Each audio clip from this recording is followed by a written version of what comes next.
Technology and the media played a significant role in the triumph of the sexual revolution, specifically in terms of the LGBTQ plus movement, in a variety of ways.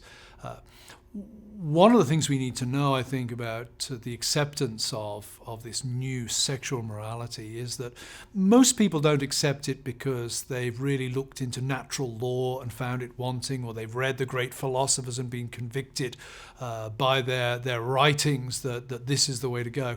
Most people relate to the world much more intuitively than that. We intuit the world around us. We kind of imagine the world to be a certain way. And technology and the media both play into that in significant ways. Technology, of course, is constantly telling us, constantly reinforcing the idea that reality is something we can create for ourselves.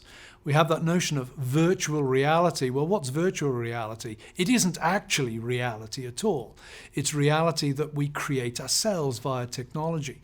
So there's a broad sense in which we live in a world now where we intuitively think reality is something that, if we can't create it from scratch for ourselves, we can certainly bend it to our will. We're not to be beholden to the world as given to us. The world is there for us to change. The rules are there for us to beat if we can, using technique and technology. The media reinforce that too in different ways.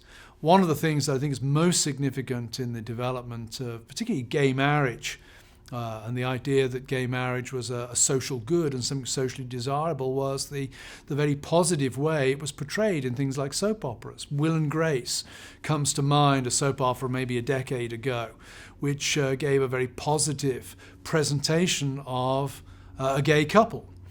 And I think when we see things like that, we are all to some extent what I would describe as aesthetic beings. We think in terms of taste, we think in terms of our emotions. When you meet gay people and they're great people, when you see them portrayed as great people on the screen, that shapes the way you think about it.